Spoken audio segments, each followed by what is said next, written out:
신약성경 250면 로마서 8장 31절에서 39절의 말씀을 봉독해 드립니다.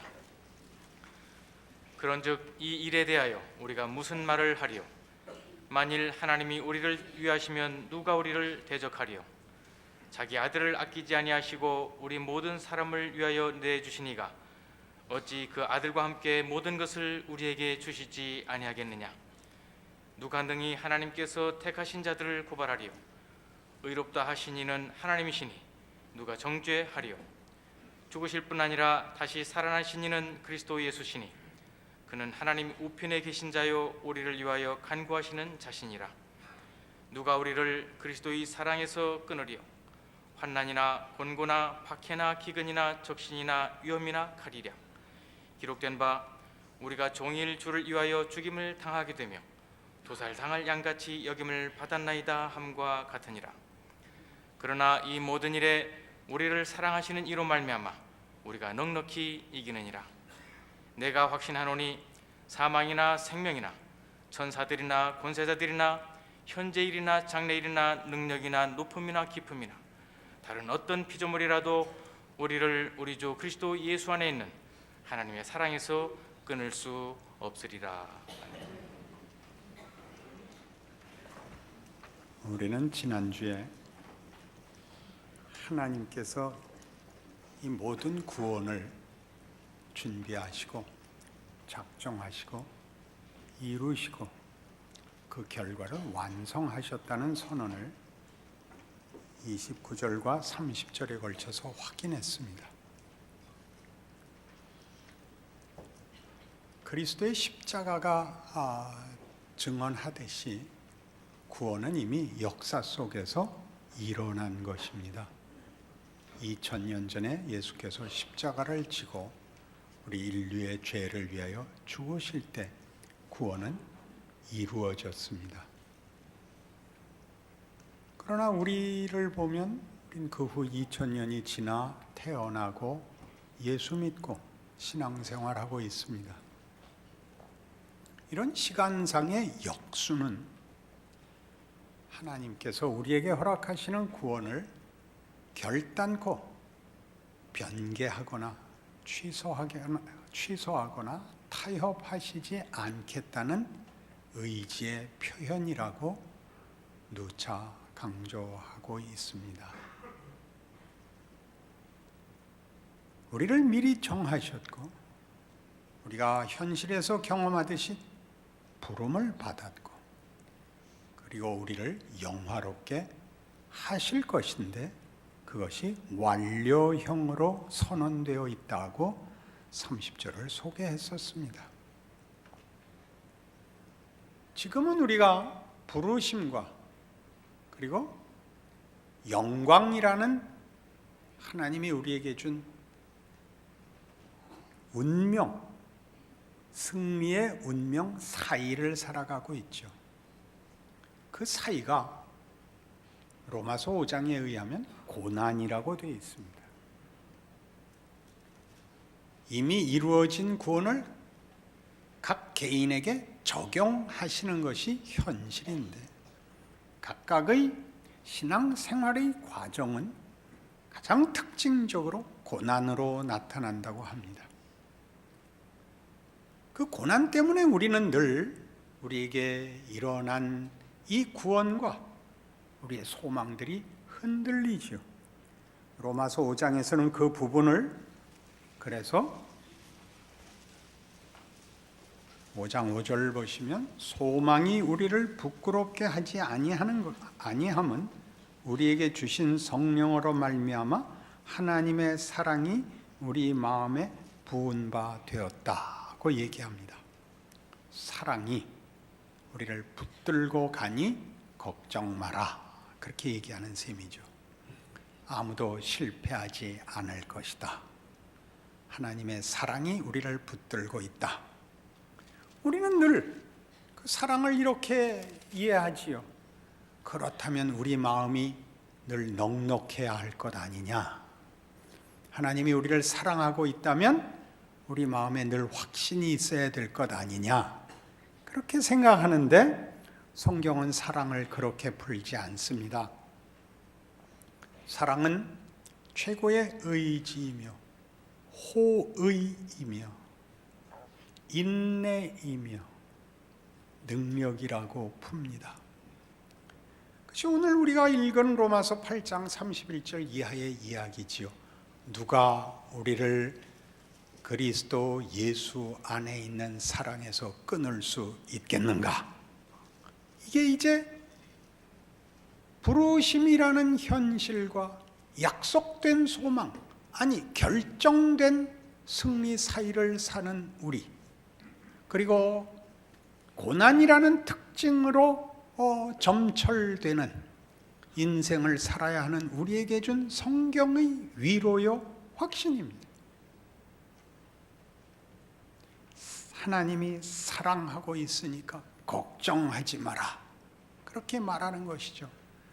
그 사랑이 성경이 말하는 사랑과 우리가 기대하는 사랑과 얼마나 차이가 나는지 우리는 그 사랑으로 넉넉하지 않다고 늘 얘기하는 것입니다. 성경은 그것이면 충분하고도 남는다고 얘기합니다. 그러니 이 사랑을 풀어야죠. 31절 이하에서 39절까지 오늘의 본문은 그 사이가 하나님이 우리를 편들고 있고 결국을 결정하였으니 걱정하지 마라 라는 결정론을 말하는 것일까요?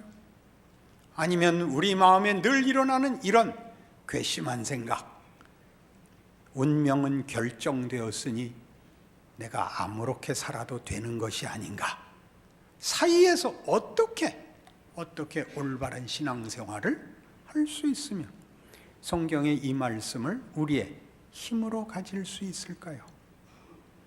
31절에서 39절까지의 오늘의 본문의 중요한 표현은 이겁니다. 그리스도 예수 안에 있는 하나님의 사랑에서 우리를 끊을 수 없다라는 이 말에 강조점을 보셔야 됩니다.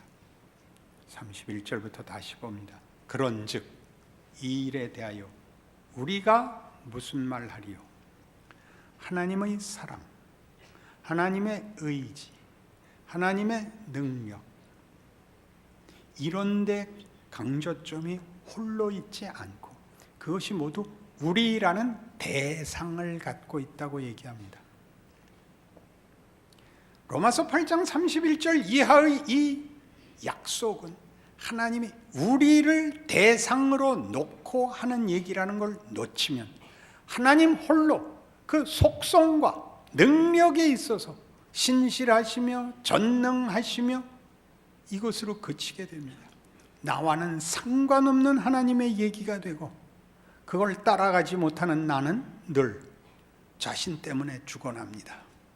그 얘기가 아니고 사랑은 사랑할 대상을 빼놓고 얘기하는 건 다 거짓말이라는 겁니다. 계속 우리가 나오죠.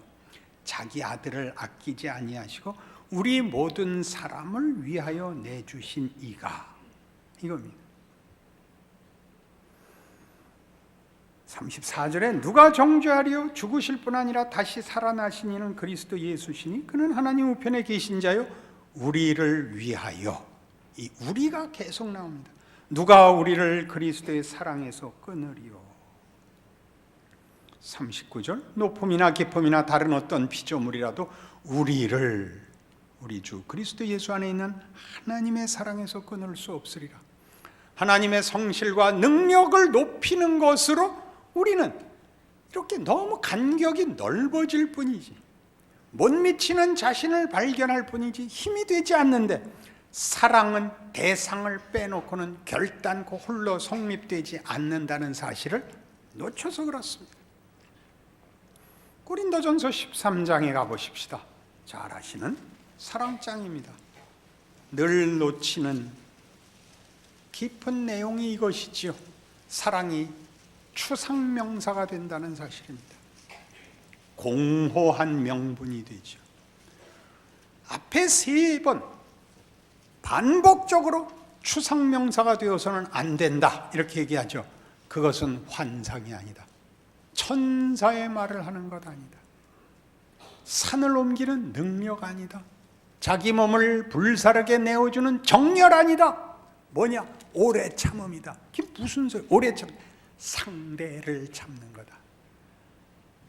대상이 있는 거다. 혼자 멋진 거 아니다. 사랑은 대상이 없이 혼자 개인을 치장하는 말로는 쓰일 수 없습니다.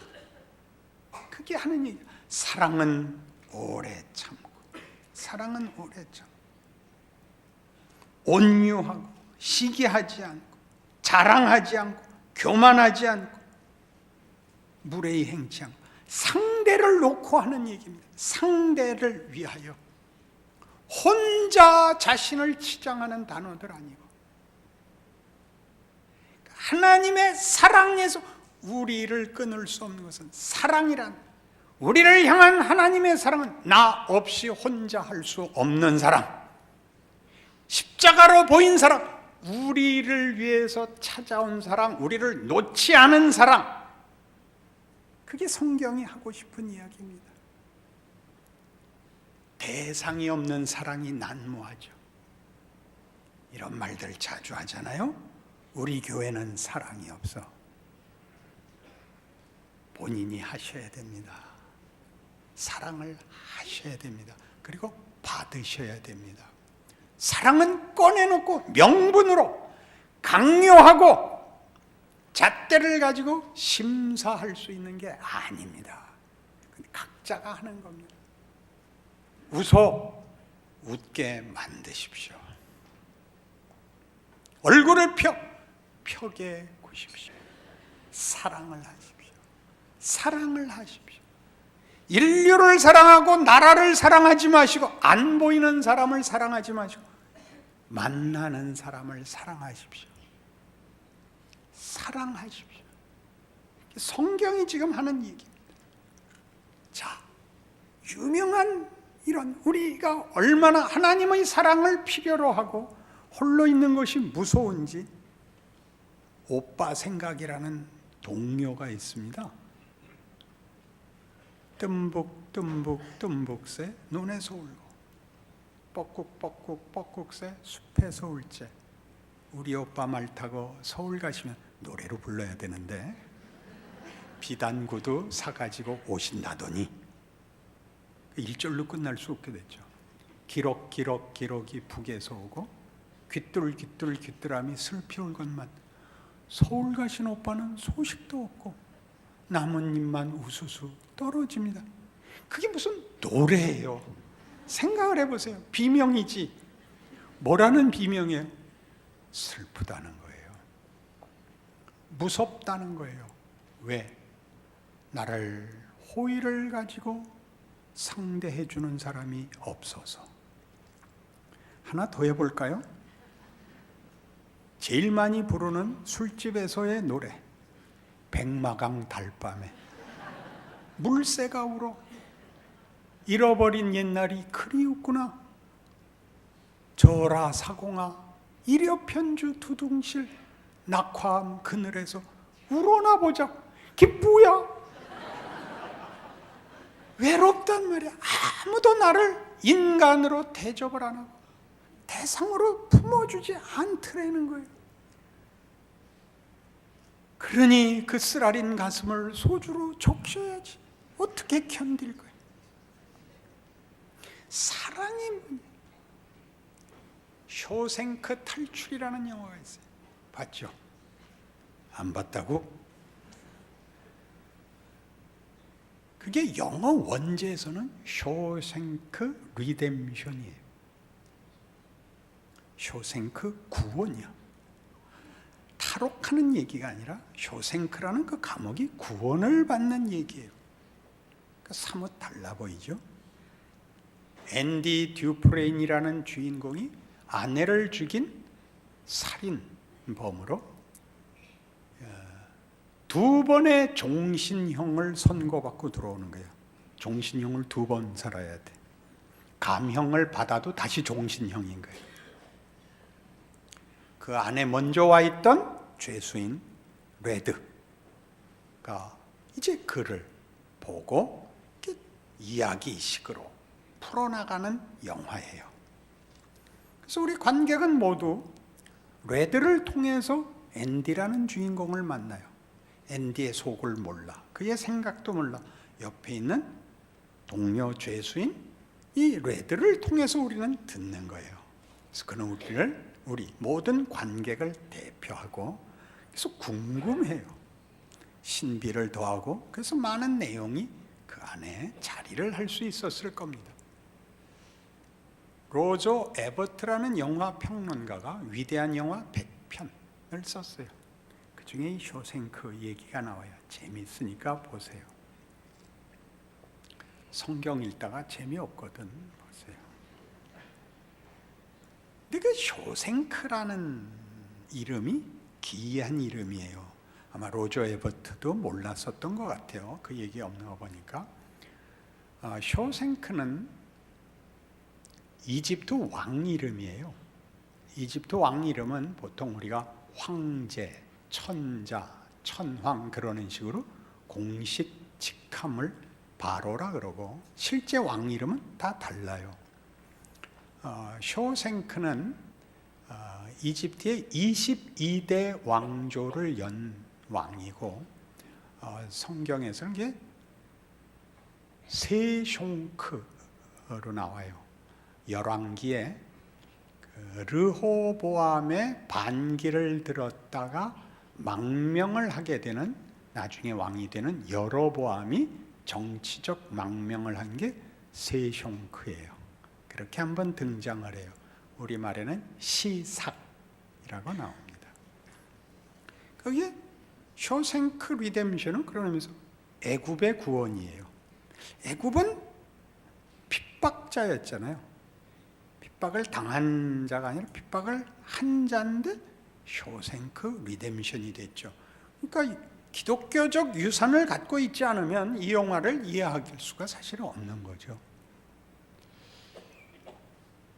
앤디는 무죄이지만 다른 강도가 들어와서 자기 아내를 죽였는데 앤디의 총으로 죽였기 때문에 앤디가 범인이 되어 억울한 옥살이를 하죠. 그리하여 정말 죄수들과 함께 있게 돼요. 그는 은행가였고 말이 없는 사람입니다. 속이 깊고 우울하게 살고 있죠. 왜 우울할까요? 그 영화 속에도 나오듯이 결국 그가 아내는 결국 내가 죽인 거야. 내가 쏴 죽인 건 아니지만 나는 남편 노릇을 못했어. 말하자면 후회를 하죠. 그리고 말없이 이렇게 저렇게 다른 죄수들과 살다가 탈옥을 합니다. 그가 탈옥을 하자 그가 탈옥을 한 것으로 그치지 않고 남은 모든 죄수들이 그의 탈옥을 즐깁니다. 왜? 그가 한때 동료였다는 사실 때문에 그의 탈옥은 남아있는 모든 자들에게 구원이 됩니다. 이런 유명한 사건이 있죠. 들어와서 초기에 감옥을 나가 바깥에서 일을 할 일이 있었습니다. 어느 건물 옥상에 방수 타르를 칠하는 일을 하고 있었는데 그 경비 대장이 간수장이 그 먼 친척이 죽으면서 3만 불의 유산을 남겼는데 세금으로 홀딱 뺏기게 됐다는 겁니다. 일을 하다가 그 감시하는 간수들이 지나가면서 그 간수장이 하는 얘기를 듣고 가까이 가죠. 레드가 말려요. 가지마, 가지마, 하지마. 그래서 저 그거 찾아드릴 수 있는데요. 간수장이 화를 벌컥 내면서 멱살을 잡고 건물 옥상 밖에 세우죠. 넌 사고로 죽은 거야. 부인을 믿으시죠. 부인에게 증여하시면 한 푼도 안 내도 됩니다. 뭐라고? 이렇게 됐습니다. 5만 불까지는 부인에게 증여하실 수 있고 한 푼도 안 내도 됩니다. 그저 간수장께서 알아서 하시겠지만 어차피 서류를 작성해야 되는 일이니까 제가 해드리죠. 다른 보상은 요구하지 않겠습니다. 우리 동료들에게 맥주 2병씩만 주십시오. 그래서 장면이 탁 바뀌고 이제 휴식 시간에 맥주를 먹고 있죠. 앤디는 저쪽에 앉아서 안 먹고 싱글벙글하고 쳐다보고 있습니다. 레드가 친구들에게 그러죠. 우리 보고 동료라고? 우리가 동료라고? 중요한 부분입니다. 그들은 동료였기 때문에 앤디의 탈옥은 자신들의 탈옥입니다. 남아있는 자들은 아직 감옥에 갇혀 있지만 더 이상 감옥이 아닙니다. 글쎄 앤디가 그랬어. 앤디가 그때 피가로의 결혼 틀어놓고 붙잡혀서 한 달간 독방 갔잖아. 더 이상 쇼생크는 그들을 죄수로 가둘 수가 없습니다. 죄수가 아닌 자유인의 자유와 누림이 저들에게 이미 넘쳐나고 있기 때문입니다. 예수가 이 땅에 오셔서 인생이 되시고 인생을 살고 죽으시고 부활하자 더 이상 세상은 죽음이라는 위협과 공포로 묶을 수 없는 세상이 된 것입니다. 그가 오시고 그가 참여한 모든 자리는, 모든 정황은, 모든 사람은 그의 동료로, 그의 형제로, 그의 구원에 묶여 있는 것입니다. 그걸 사랑이라고 합니다. 사랑이란 이렇게 좋은 소리하고 막 속을 꺼내고 막 진심을 확인하는 것이 아니라 누구를 자신과 묶는 것입니다. 운명과 현실로 묶고 모든 결과를 함께 가지는 것입니다. 히브리서 5장 얘기죠.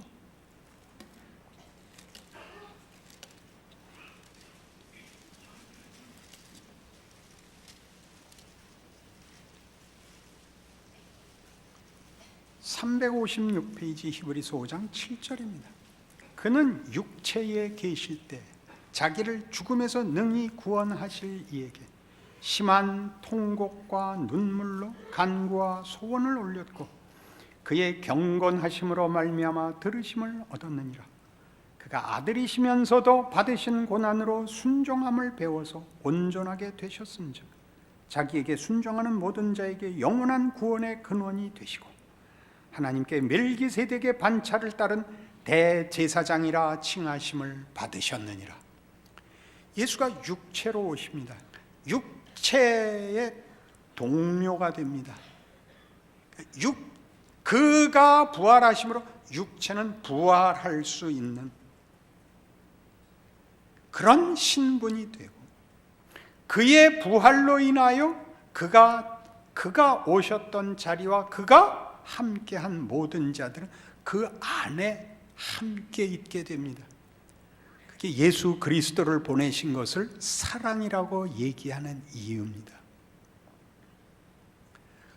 그는 이 땅에 올 때 아버지의 기뻐하심을 따라오신 분입니다. 아버지와 아들이 하나입니다. 사랑이라는 말로 말이죠. 사랑을 해서가 아니라 사랑은 운명을 나누는 연합인 것이죠. 그가 와서 우리를 육체가 되어 우리의 고난, 우리의 현실, 우리의 실존에 들어오심으로 우리를 자기와 하나로 묶는 거죠. 사랑이라고 합니다. 자기를 죽음에서 능히 구원하실 이에게 심한 통곡과 눈물로 간구합니다. 화를 내고 억울해하고 거부하는 것이 아니라 경외하심으로 그와 사랑으로 묶여있는 분리될 수 없는 존재로서 눈물과 통곡으로 간구해야 되는 자리를 묵고 계시는 겁니다. 우리죠, 우리. 여러분들이 이것만은 아무도 해결해 줄 수 없어 뜸북 새 낙화암 그늘에서 우러나 보자 자리를 다 묶으셨어요.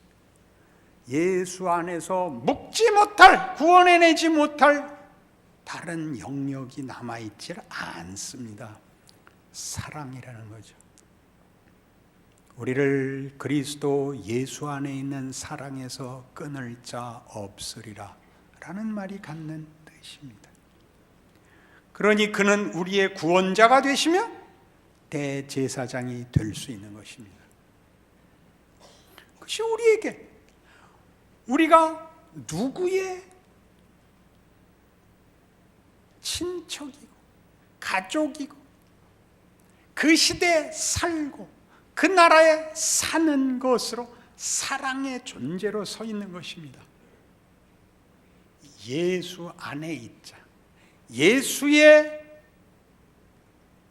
성육신과 고난과 죽음과 부활이 모든 인류에게 미치는 사랑의 행위요, 그들을 묶은 하나님의 사랑의 능력이요 방법이듯이 우리가 이 시대를 살고 이 나라에 살고 누구의 이웃이 되고 어느 곳에 존재하는 것으로 하나님은 묶고 계십니다. 우린 뭘 하고 싶은 거죠? 우리는 대단한 걸 하고 싶죠. 상대방을 설명하고 격파하고 굴복시키고 싶죠. 그렇게 하지 않습니다. 어느 누가 예수 그리스도를 이해하고 예수 그리스도께서 힘으로 누구를 굴복시키고 납득시켰습니까? 다 받으시죠. 다 받아 안죠. 다 품에 안는 거죠. 다. 인류 역사상 유례가 없는, 아무도 다시 할 수 없는 억울하고 부끄럽고 고통스러운 길을 가서 그래서 보상을 받았다가 아니라 어느 한 부분도 남김없이 당신의 품 안에 안으신 것입니다. 그렇게 우리는 사는 거죠. 잘 아시는 마태복음 28장 18절이 뭐였죠? 하늘과 땅의 모든 권세를 내게 주셨으니 그러므로 너희는 가서 모든 족속으로 제자를 삼아. 이게 무슨 말일까요? 우리 그 땅 끝에 와 있는 겁니다. 우리가 서 있는 자리가 땅 끝입니다. 우는 자리, 할 말 없는 자리, 억울한 자리, 견딜 수 없는 자리, 거기에 하늘과 땅의 모든 권세를 쥐신 예수께서 보낸 자리, 볼지어다 세상 끝날까지 내가 항상 너희와 함께 있을지니라. 예수를 믿으면 어떡하라고요? 겁을 내지 마세요. 겁을 내지 마세요. 낙화암 그늘에 가서 울지 마세요. 우리가 사는 인생에 아무것도 아닌 것 같고 아무것도 없는 것 같은 속에서 일하시는 하나님, 그의 사랑, 나에게 준 이웃, 상대, 너무나 많은 상대, 그들 앞에 내가 서 있는 겁니다. 그들을 명분으로 쫓아내지 마시고 그들을 결벽증으로 외면하지 마십시오. 당신이 있는 것이 이웃에게 위로가 되게 하십시오. 편이 되어 같이 울고 같이 웃으십시오. 아무것도 줄 것 없으나 나 살아있는 것이 하나님이 일하시는 방법이다 기억하십시오. 여러분 서 있는 자리에서 하나님이 무엇을 하는지, 여러분이 거부하는 인생으로 하나님이 어떻게 일하시는지 확인하시는, 자랑하시는 인생 되시기를 바랍니다. 기도하십시다. 하나님 아버지 은혜를 감사합니다. 하나님이 그 아들을 세상에 보내심은 세상을 사랑하시며 심판하려 하심이 아니요 구원하려 하심입니다. 그 사랑을 받았고 그 사랑을 나누는 자로 서 있으니 열심히 살아야죠. 울어야죠. 기도해야 됩니다. 그리고 내가 가는 길마다 발자국마다 하나님 함께 하시는 줄 예수 안에서 확인하여 위대한 인생인 줄 알고 살아 하나님의 영광과 능력 드러내는 우리 서 있는 자리, 우리 사는 이 시대 되게 하여 주시옵소서. 예수님 이름으로 기도합니다. 아멘.